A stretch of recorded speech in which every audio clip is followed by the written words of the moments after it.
It's Carol at Big Cat Rescue, and I've got about 20 minutes before I have to leave for church. I came over to unplug the hospital camera that was in the surgery room because there's nobody in surgery in there, and we forgot to unplug it. And while I was over here, Gail said that the cameras for the Nest cams for Nala were messed up, so I came in to see her, and hey, you guys might actually want to see how she's doing.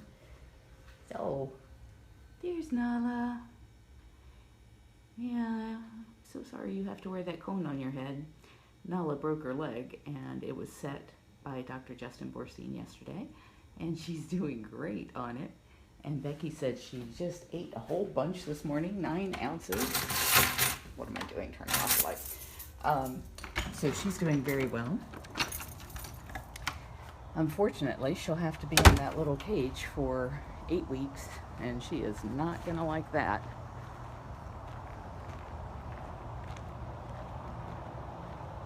Hey Stacy. Good morning, Julie. Hey Sankar. Hey Dominica. Columbia, South Carolina. How about that? Hi Dominic. Oh, there's Hoover. Let's go see Hoover. Can you guys hear him? I love when you talk. Good morning, Leanne. Julie, thank you for voting and thank you for reminding me. Hey everybody, if you could do us a huge favor, we're in a contest and we're losing to the dogs. The dogs are beating the cats. We need you to vote for us every day at votecats.com. And if we win, it could be $5,000 to help us with our foster kitten program. We've been able to save over 400 precious little kittens, domestic cat kittens, with the help of the Humane Society of Tampa Bay. We keep them until they're old enough to get fixed and adopted, and that makes it easier for them to get socialized and stay healthy. Good morning, Linda from Indiana, and Becky. Becky's saying hello, Hoover. Hoover was rescued from a circus in Peru. A lot of other countries, I'm thinking like 40 some odd countries, have banned the use of wild animals in circuses, and the United States is just so far behind in that respect. It's shameful that we allow circuses to use these beautiful animals. They're hard. I know. Ooh.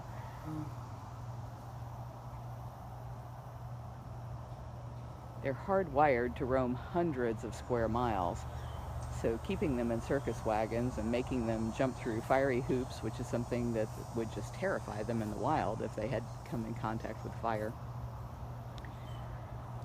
They use things like shock prods, cattle prods, to make the cats perform. And of course, whenever the cats are in the arena, all they're doing is giving them treats. And so they say that's how they train them. But we know from working around these cats that that is not a reliable way to get a cat to do anything. We do operant conditioning, where the cats get a treat for doing something we need them to do, like taking their medication, but they don't always do it. And if it's a show where people are paying to see a cat jump through a hoop, then those trainers are going to do whatever it's necessary to make that cat jump through a hoop. And that's going to include a lot of torture and torment for that cat. So the circuses should be done away with. They have been in other countries. And in Hoover's case, the circus went on the run with him, and they had 12 tigers at the time, but by the time Animal Defenders International and the authorities caught up with them, Hoover was the only surviving tiger. And so he came here last April, and we're standing here next to food prep. And I know it's been feeding time just recently, so I don't know, I'm imagining he's already been fed.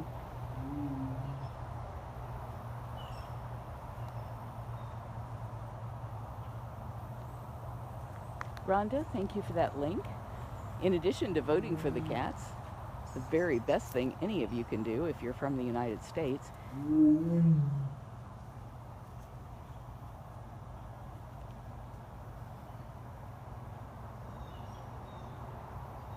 trying to be quiet, hoping he would roar again.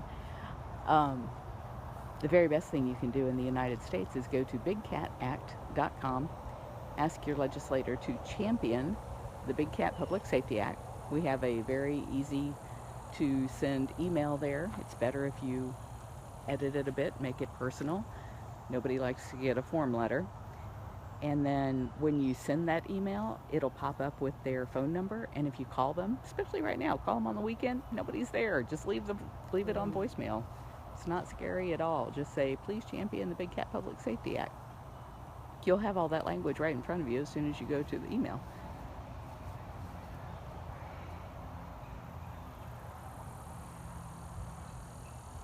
Renee, Hoover is doing well overall.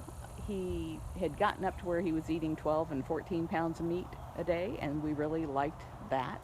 Now he's more like 9 pounds a day. I don't so much like that, but it's been really hot, and so he's been spending most of his time sleeping so he doesn't walk it all off. It's a little bit cooler right now, so he's up pacing around. Good morning, Pam Lazo.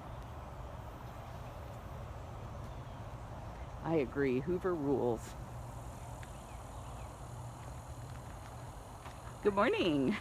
Say hello to 349 people on Facebook. Hello, 349 people on Facebook. How you doing today? Tell them what you were doing with the squirt gun. I was out scaring the vultures away from the cats so the cats can have a peaceful breakfast. I love that about our keepers. Well, you guys have a good day. Thank you.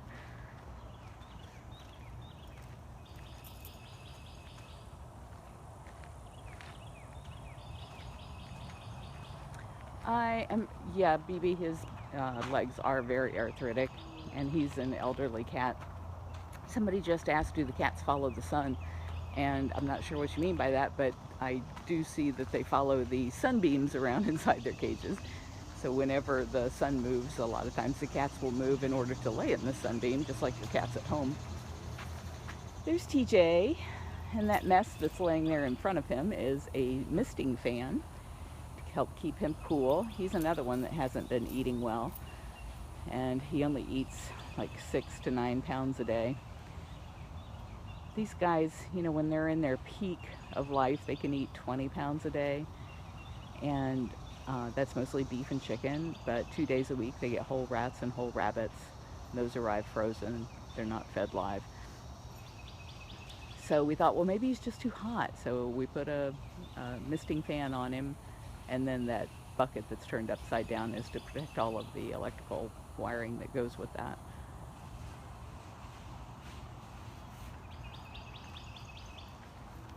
TJ's pacing around up here in the roofed section of his cage. Everywhere that a cat has a big open air, see that big area back in the back where the den is and it goes down to the lake? Everywhere that they have an open air like that, they have a roofed section. And the reason is, here in Florida, we have hurricanes, and so a tree going down inside of an open-top cage like that would be very dangerous. Good morning, MC. Which route did you guys feed? Front. Front. Who's on front? A lot. We had Hoover and Mac for our bigger cats. Did Hoover eat? We had Nirvana, Perfection, Andy, Breezy, Angie. Lots of problem children. Apollo, Apache Divinity, Zuletta, Zimba, Running Bear and Little White Dove. We had Bailey today, Pharaoh, and Anna and Will. Everybody give MC a high five for remembering all those cast names. This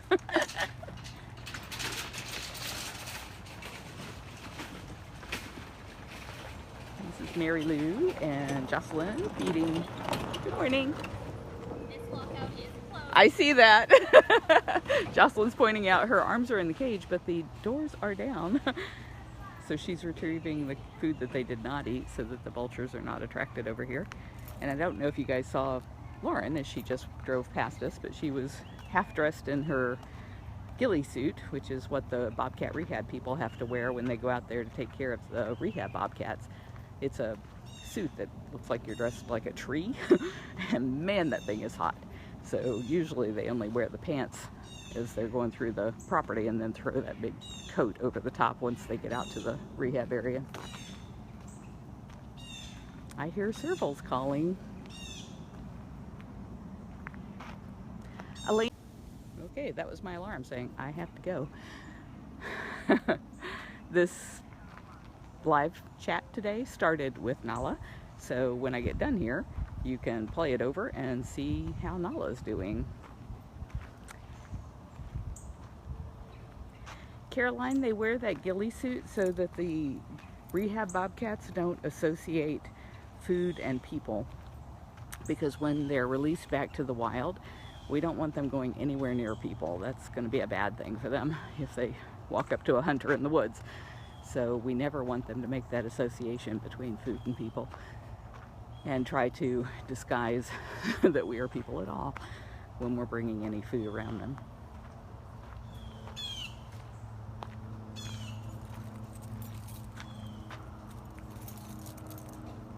Samantha, yes, we have taken in animals that were crippled and deformed, 3 legs, too many toes, messed up ears.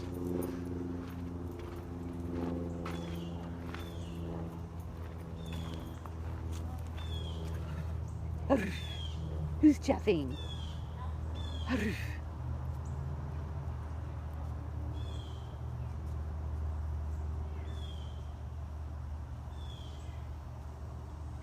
And Sassy is doing fine without Rusty.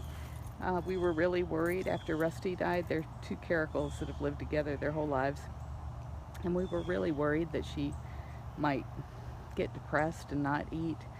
And so part of what we did to try and alleviate that depression is just like you would with a person, give her a change of scenery. And so we put her out into a new enclosure, all new things to see and do. And she's loving that just fine. The cats around her are just freaking out because she moved into an area where it's servals and a savanna cat, and they've never seen a caracal before. They're just like, oh my goodness, what is that? That's the scariest thing I've ever seen, even though she's like half their size, and she's 21 years old, I think, and so really crippled and just, you know, barely gets around. But she's got everybody all worried over there. Diablo's not eating, and even even Rise of the Cougar all the way across the street is like, I don't know what that is, but I'm not coming out of my den.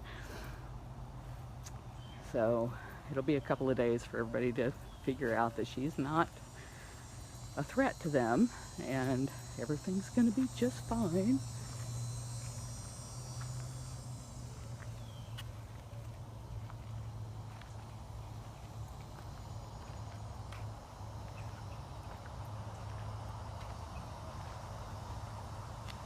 Well, thank you, Thomas Paul Davis. Thank you, Saeed. Lynn, the native bobcats have to be released back into the county where they were found, as close as we possibly can get to where they were picked up.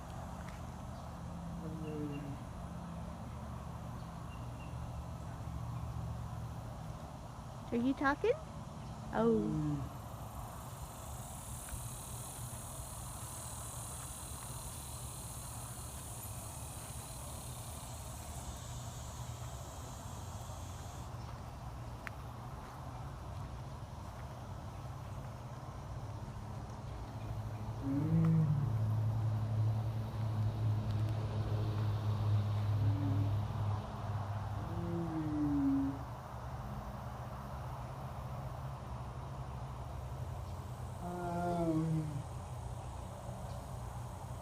I love his curly tail.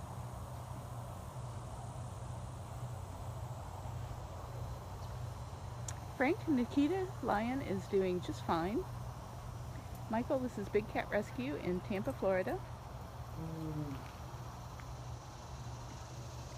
Samantha, we don't pet any of the cats here, and there's 2 reasons for that.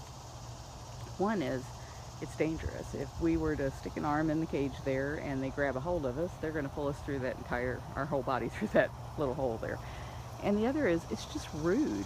These guys are wild animals, and they are magnificent animals who would never allow a human to come anywhere close to them in the wild.